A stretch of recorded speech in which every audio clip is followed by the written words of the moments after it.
Bismillahirrahmanirrahim. Wassalatu wassalamu ala Rasulillah wa ala alihi wasallam. Insyaallah pada kesempatan kali ini saya akan menjelaskan secara singkat tata cara haji tamattu dan sesembelihan step by step dan maknanya. Di sini dengan judul tata cara haji tamattu. Sebelum kita memasuki tata cara haji, ada baiknya kita mengenal makna haji dan umroh. Menurut bahasa, kata haji adalah al-qasdu, artinya menuju sesuatu. Maknanya adalah beribadah kepada Allah dengan melaksanakan tawaf, sa'i, wukuf di Arafah, dan seluruh manasik haji di Makkah Al-Mukarramah pada bulan Zulhijjah dengan syarat-syarat tertentu berdasarkan Al-Quran dan Sunnah yang sahih. Menurut pengertian syariat adalah berziarah ke Baitullah dengan melaksanakan tawaf, mengelilingi Ka'bah 7 kali, sa'i, berlari-lari kecil di antara Bukit Safa dan Marwah, kemudian mencukur atau memendekkan rambut kepala. Apa dalil dari kegiatan tersebut? Allah Subhanahu wa taala berfirman, "Wa atimmul hajja wal umrah." Artinya, dan sempurnakanlah ibadah haji dan umrah karena Allah. Dan Allah juga membawakan hadis tentang haji dan umrah, yaitu haji merupakan salah satu dari pondasi Islam, yaitu rukun Islam yang kelima, al-hajj.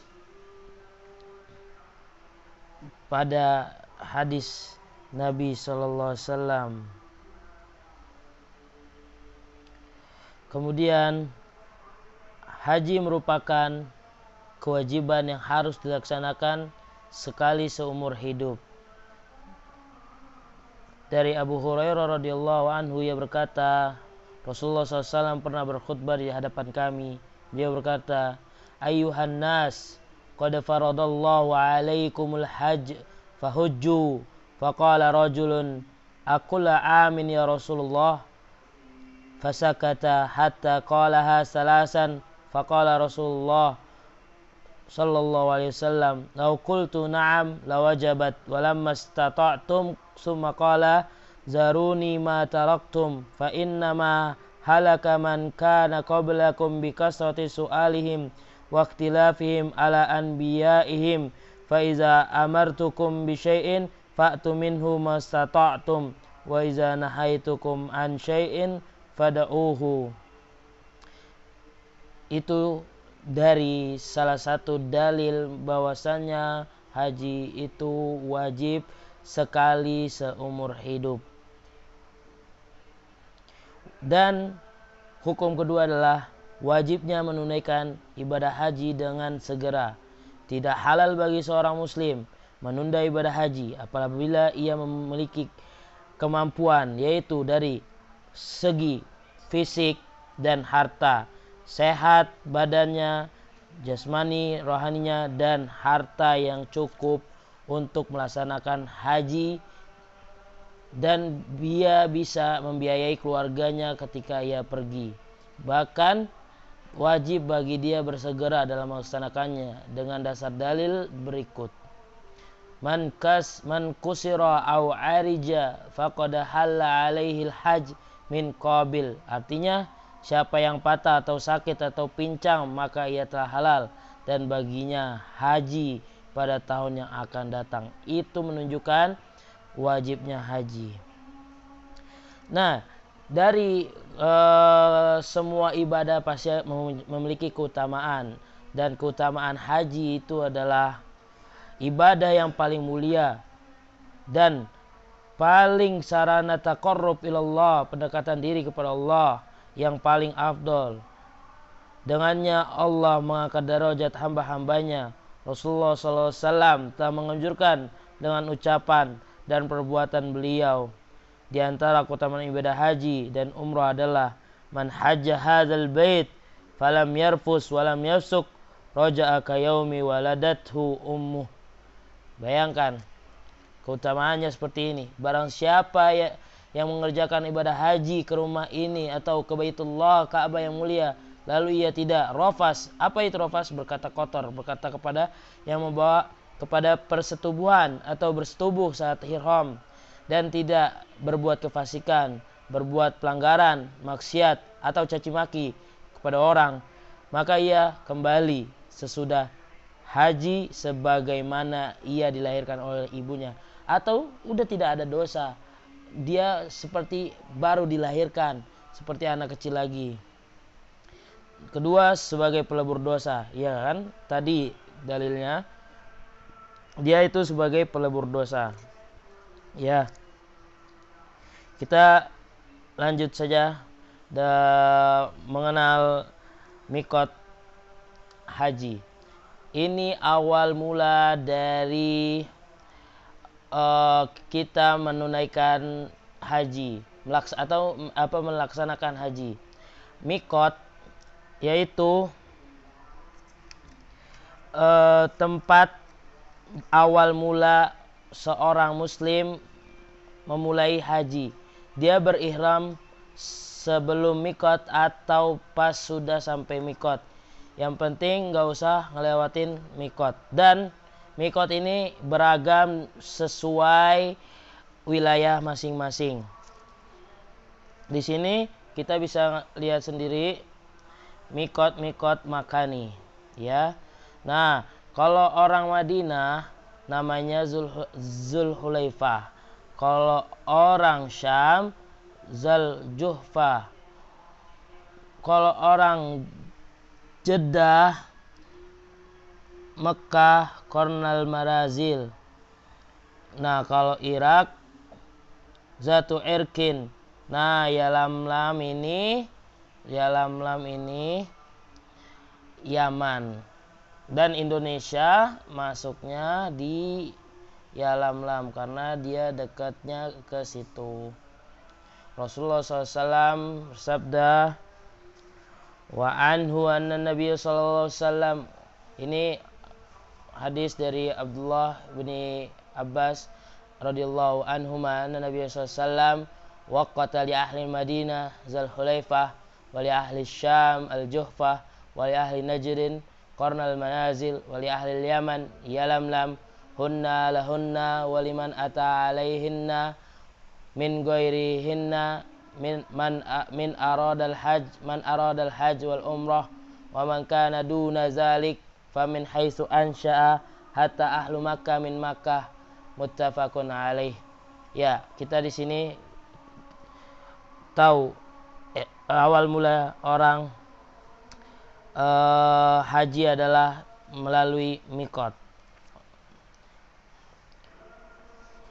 Kemudian kita akan lanjut ke step berikutnya, yaitu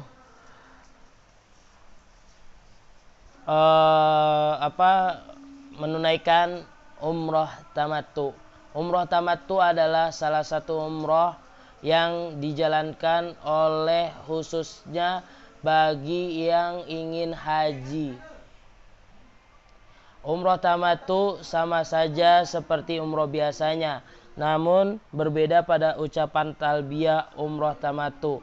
Ucapan talbiyah umroh tamattu di sini bertuliskan labbaik Allahumma umratan mutamatti'an biha ilal hajj la riya'a fihi wala sum'ah.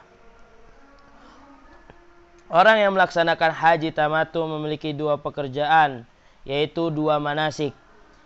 Yang pertama, mengerjakan manasik umroh tamattu pada bulan-bulan haji, lalu bertahalul dari umroh tersebut dan menunggu hingga datangnya hari tarwiyah, yaitu tanggal 8 Zulhijjah, untuk berihram kembali untuk menunaikan hajinya.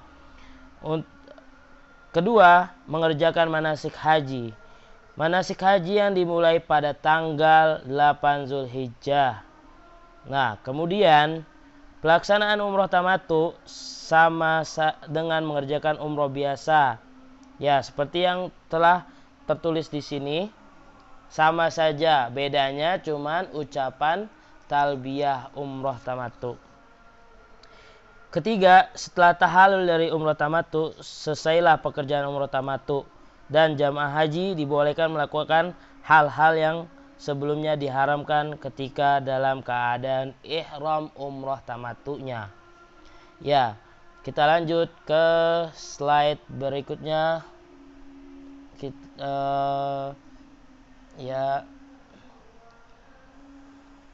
Ini ke sini itu ihram for haji. Ya. Ini sekarang kita ihram for haji setelah ihram for umroh. Oke. Ya, hari tarwiyah. Mulai dari hari tarwiyah, amalan pada tanggal 8 Zulhijjah. Jika tiba hari tarwiyah tanggal 8 Zulhijjah, maka lakukanlah sejumlah amalan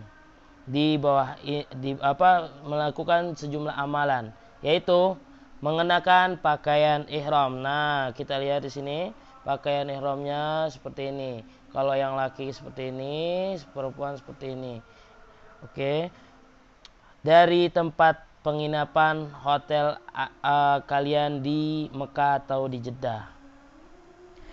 Kemudian kalian membaca yang telah ditulis di sini menghadap ke arah kiblat.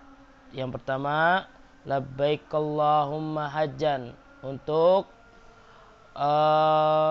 mengenal kita telah akan menjalankan haji. Kemudian ucapkanlah seperti yang diucapkan Rasul. Nah, yang ini seperti yang diucapkan Rasul ketika ingin haji. Allahumma hadhihi hajjatun la riya'a fiha wala sum'ah. Yang artinya, ya Allah, inilah ibadah haji yang tiada riya padanya dan tidak pula sum'ah. Dan diantara salah satu yang Rasulullah sering ajarkan juga ini, labbaik Allahumma labbaik, labbaik la syarika laka labbaik, innal hamda wan ni'mata laka wal mulk la syarika laka.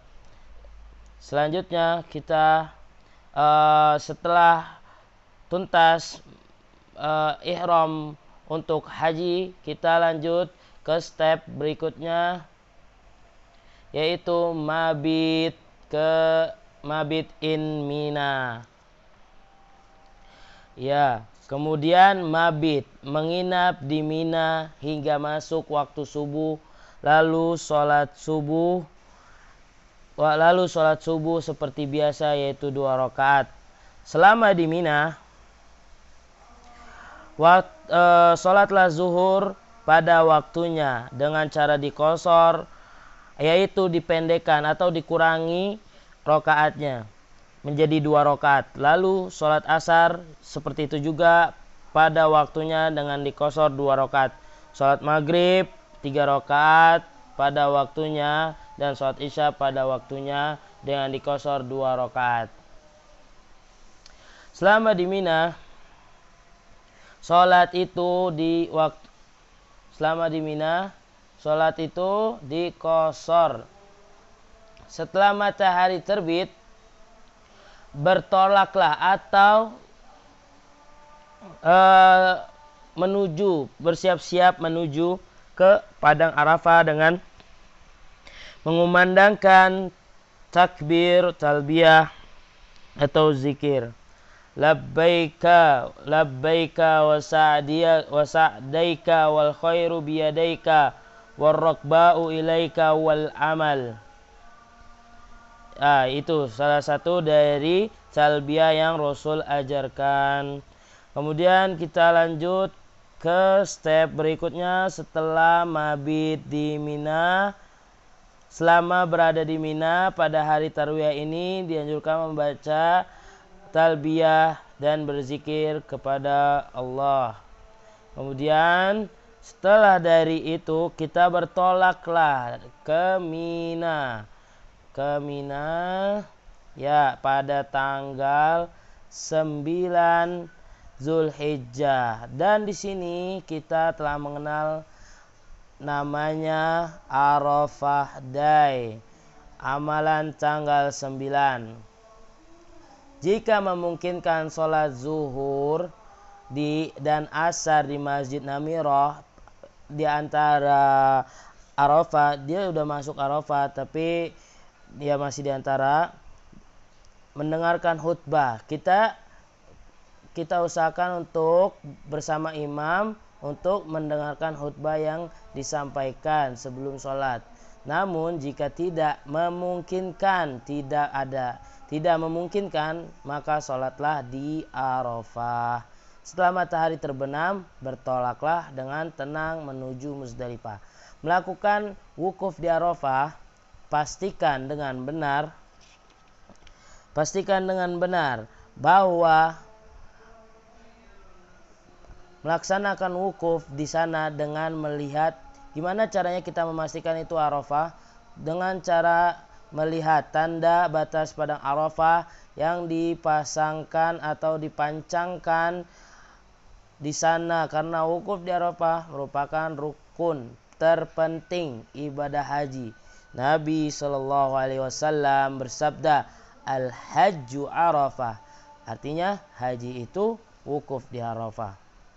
Tetaplah berzikir, bertakbir, bertalbiyah ataupun bertahlil. Setelah matahari dimakruhkan bagi orang yang sedang menunaikan ibadah haji berpuasa pada hari Arafah, karena ketika wukuf di Arafah Nabi tidak berpuasa, bahkan beliau meminum susu segar. Ya, kita tahulah keutamaan puasa Arafah, tapi kalau orang yang berhaji dimakruhkan untuk puasa karena Nabi tidak berpuasa saat itu. Jamaah haji juga disunahkan melaksanakan sholat zuhur di sana, sholat zuhur, asar, ya dikosor lagi. Oke. Kemudian tetaplah berzikir, berdoa, merendahkan diri di hadapan Allah dengan penuh kekhusyuan dan kesungguhan hingga matahari terbenam.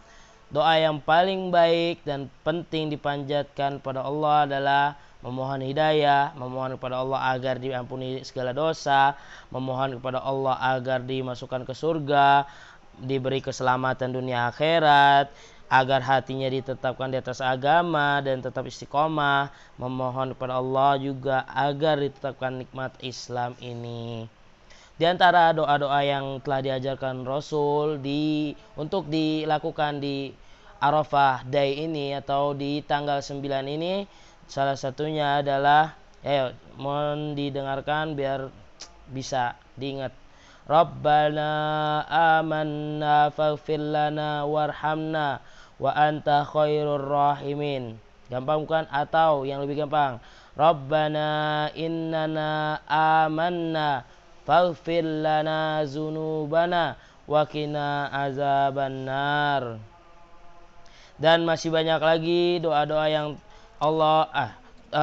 Rasul ajarkan kepada kita untuk kita panjatkan di Arafah pada amalan tanggal 9.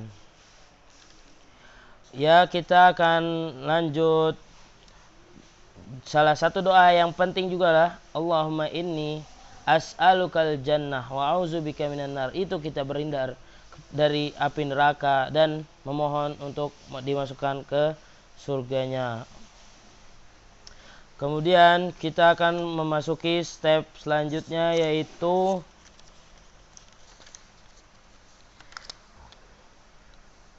setelah matahari terbenam, bertolaklah dengan tenang menuju Muzdalifah. Setelah dari Arafah kita menuju ke Muzdalifah ya. Mana Muzdalifah? Ya, ini kita tandain dari sini. Tadi Mina.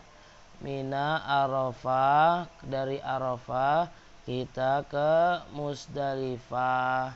Ya. Dari Arafah kita ke Musdalifah. Oke.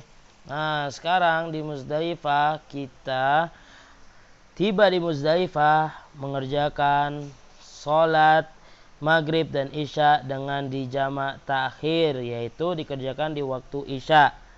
Dan dikosor caranya, dikumandangkan azan, lalu iqomat, lalu sholat maghrib 3 rakaat, kemudian iqomat lagi, lalu sholat isya 2 rakaat. Mabit atau bermalam di Muzdalifah sampai masuk waktu subuh dan mengerjakan sholat subuh di sana.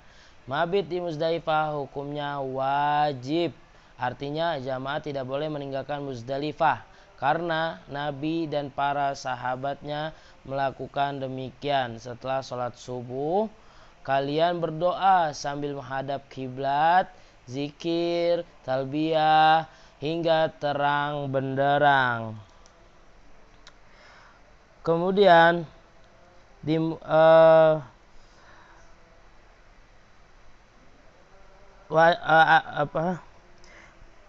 mabit di Muzdalifah hukumnya wajib. Mabit di Muzdalifah hukumnya wajib, artinya jamaah tidak boleh meninggalkan Muzdalifah melainkan sesudah sholat subuh di Muzdalifah atau hingga terang benderang. Dan sebelum meninggalkan Muzdalifah, kita mengambil dan mengumpulkan batu kerikil sebanyak 7 batu untuk kita melempar jumroh nanti. Mengenai mengambil kerikil dan berbekal dengannya dari Mina atau Muzdalifah, terdapat riwayat yang banyak dari para salaf yang menunjukkan diperbolehkannya melakukan itu. Akan tetapi yang banyak dilakukan orang itu dalam menyibukkan diri. Jadi dia itu sibuk pada malam di Muzdalifah itu, mengumpulkan batu-batu kerikil untuk melempar jumroh pada hari Id dan hari Tasyrik, kemudian mencucinya.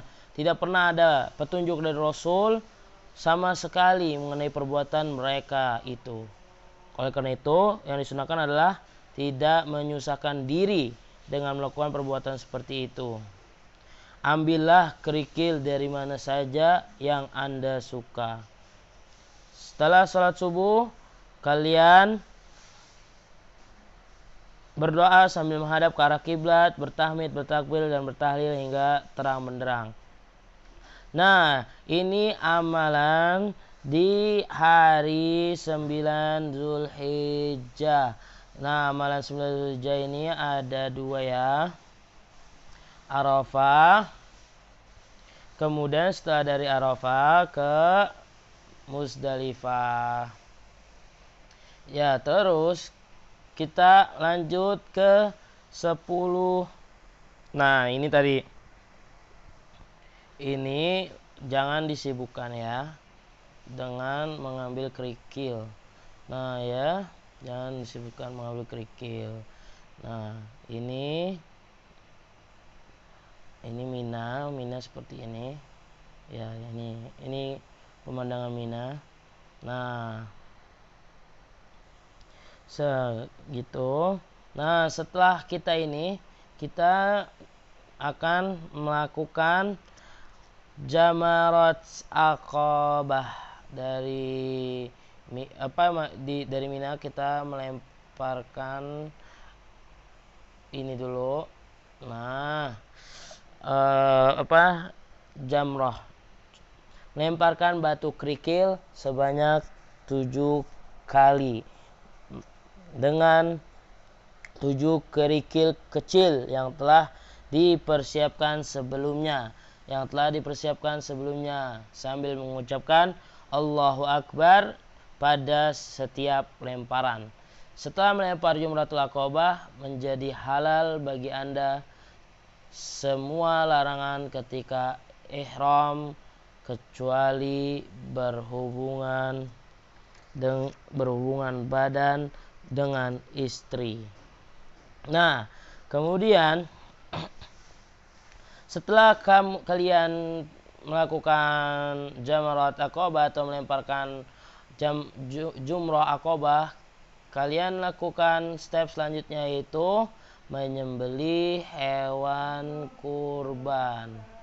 Menyembelih hewan kurban.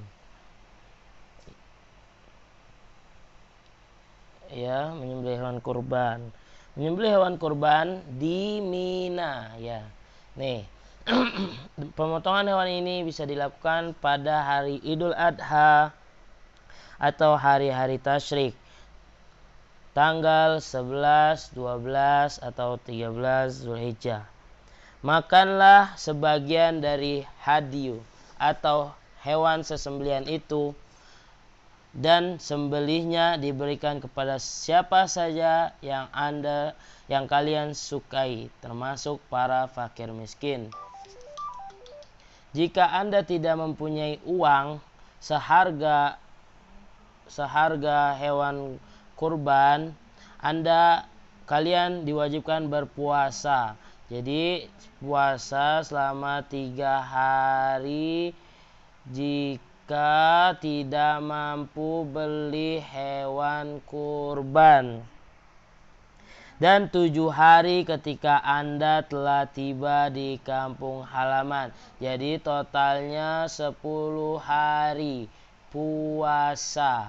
10 hari puasa jika tidak bisa membeli hewan kurban. Berdasarkan dengan dasar firman Allah Subhanahu wa taala dalam surat Al-Baqarah ayat 196. Kaum wanita dalam hal ini sama dengan kaum lelaki, dan semua ini hanya diwajibkan terhadap jamaah haji yang mengerjakan haji tamatu. Jadi ini itu untuk jamaah haji tamatu, dan puasa itu kafarohnya untuk orang-orang yang haji tamatu. Kemudian setelah menyembelih hadyu, nah hadyu juga di sini kan banyak.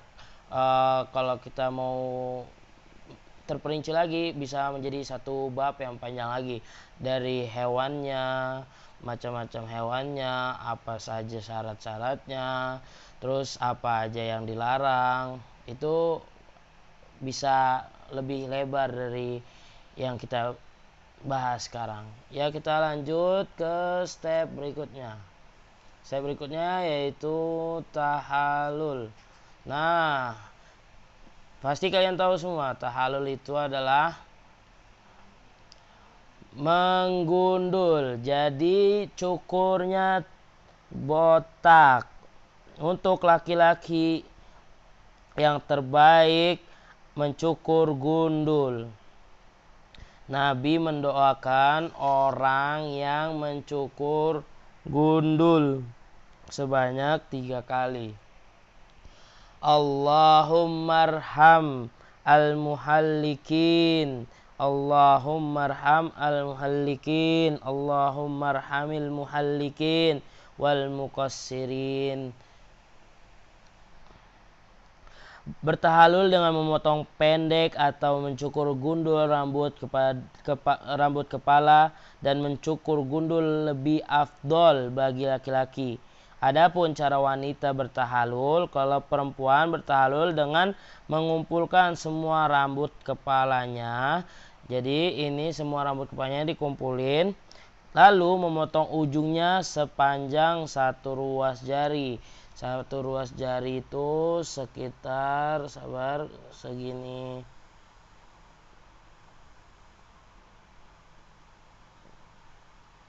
Ya, segitu. Ya, kita lanjut ke step berikutnya. Berangkat ke Mekah untuk melaksanakan tawaf ifadah atau tawaf haji. Setelah tahallul kita ke Mekah lagi, dari Mina ke Mekah untuk tawaf ifadah dengan mengelilingi Ka'bah. Mengelilingi Ka'bah sebanyak 7 kali. Lalu sholat sunnah tawaf. 2 rakaat seperti amalan umroh. Apabila kondisi tidak memungkinkan Anda untuk mengerjakan tawaf ifadah dan setelah tawaf ifadah kalian melaksanakan juga sa'i. Jadi habis tawaf kemudian sa'i ya. Sa'i.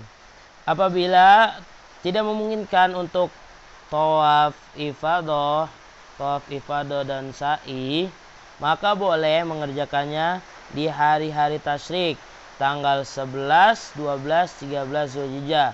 Dan jika tidak memungkinkan pula, Anda boleh mengerjakannya di hari-hari Zulhijjah yang lainnya. Disunahkan mengerjakan amalan-amalan pada tanggal 10 Zulhijjah ini secara berurutan. Nah, ini urutannya. Ini yang pertama, 1,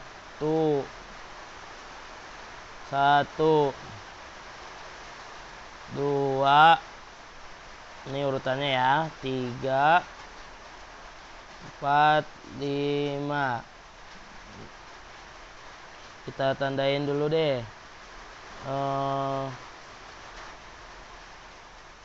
Ini 1, 2.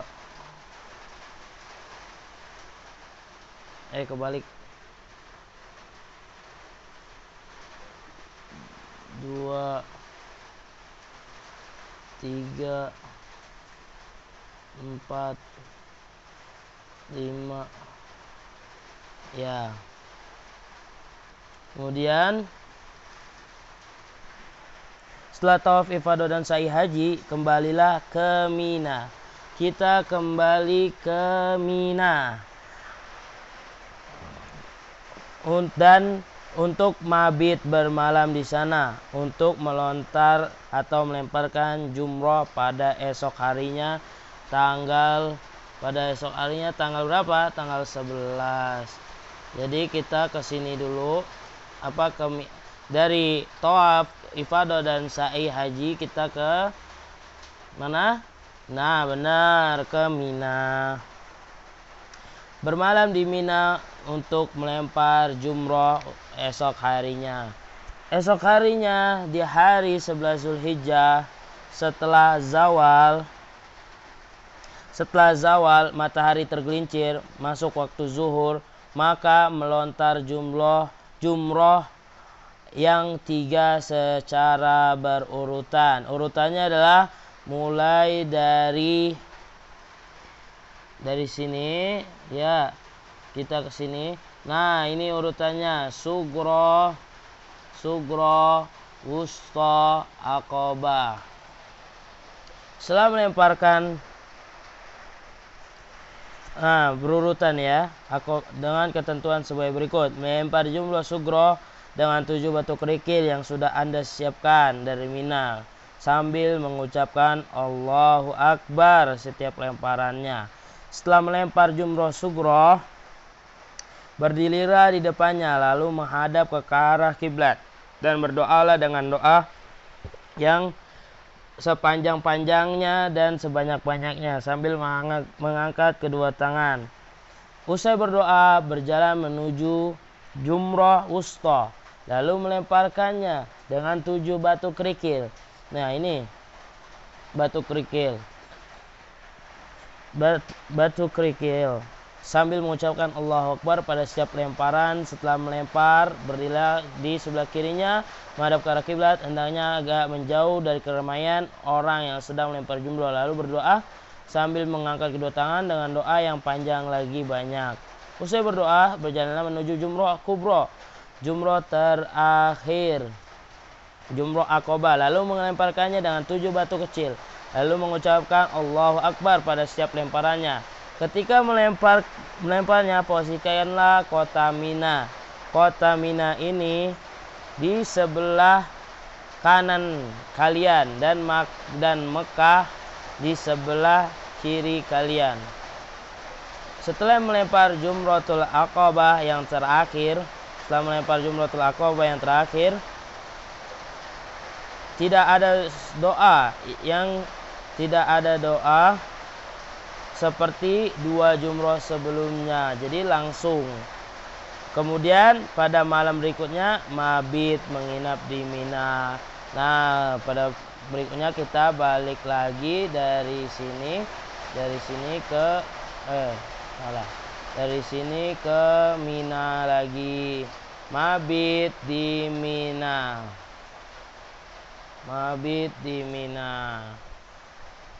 Nah, di Mina ini kita melakukan amalan yang sama seperti tadi kita jelaskan selama hari tasyrik, yaitu tanggal 11, 12, 13 Zulhijjah.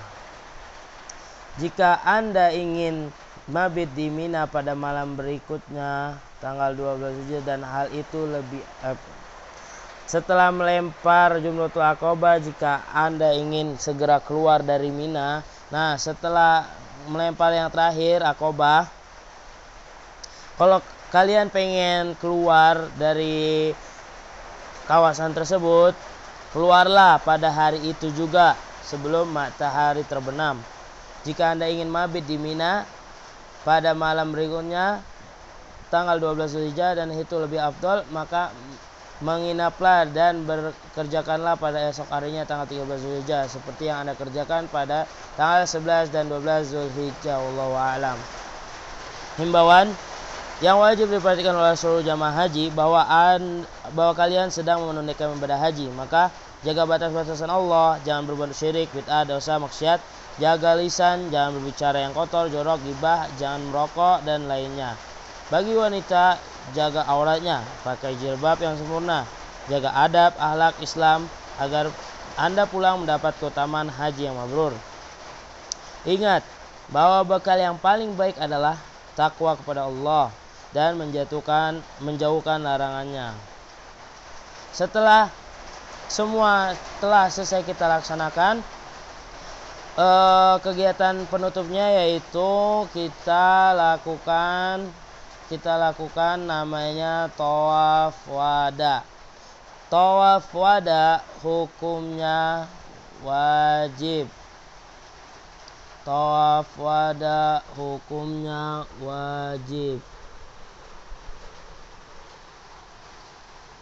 Tawaf wada hukumnya wajib. Wah, gede banget.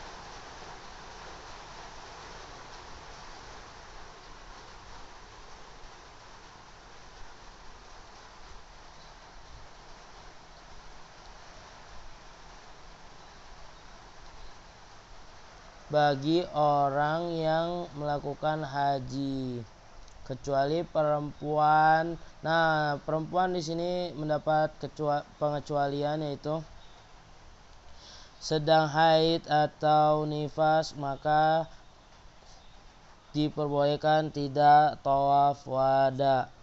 Berdasarkan hadis Abdullah bin Abbas radhiyallahu anhu, umiran nas an yakuna akhira ahdihim bil bait illa annahu khuffifa 'anil mar'ah al haid. Artinya manusia diperintahkan untuk apa?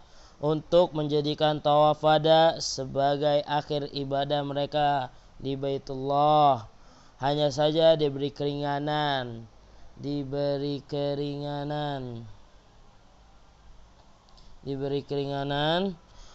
bagi wanita, illa annahu khuffifa 'anil mar'ah al haid. Nah, ini dia, khuffifa 'anil mar'atil haid.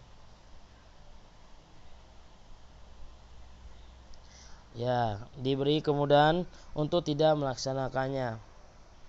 Tawaf wada dilaksanakan dengan berpakaian biasa dalam keadaan berwudu. Dikerjakan juga 7 putaran.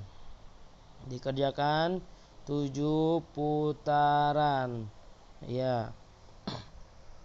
Dan sesudah selesai tawaf, sholat di makam Ibrahim 2 rakaat. Sesudah selesai sholat, maka selanjutnya Anda langsung meninggalkan kota Mekah. Jika hal tersebut memungkinkan, jika kalian ingin keluar dari Masjidil Haram, jika kalian ingin keluar dari Masjidil Haram, nah, jika kalian ingin keluar dari Masjidil Haram, maka keluarlah seperti Anda keluar keluar dari masjid yang lain dengan mendahulukan kaki kiri sambil baca doa keluar masjid. Allahumma salli wa sallim ala Muhammad.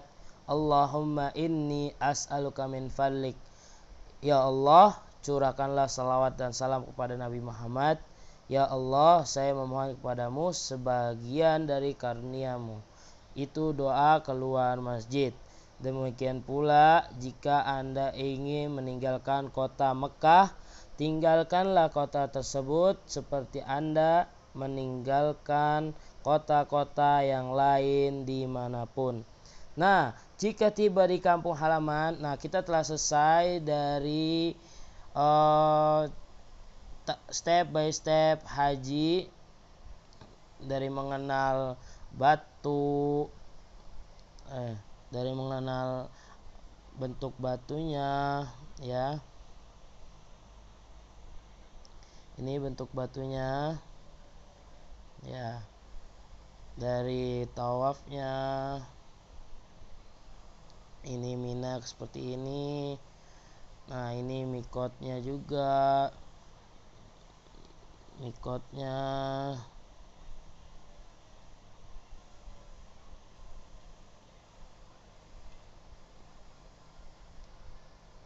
Jika tiba di kampung halaman, maka segeralah menuju masjid, lalu sholatlah di sana 2 rakaat sebagai ungkapan rasa syukur pada Allah atas nikmat yang dianugerahkan kepada kalian yang telah melaksanakan haji berupa amal soleh, kesehatan dan keselamatan. Mungkin hanya ini saja yang bisa saya sampaikan, kurang lebihnya saya minta maaf. Jazakumullah khairan atas pendengarannya. Assalamualaikum warahmatullahi wabarakatuh.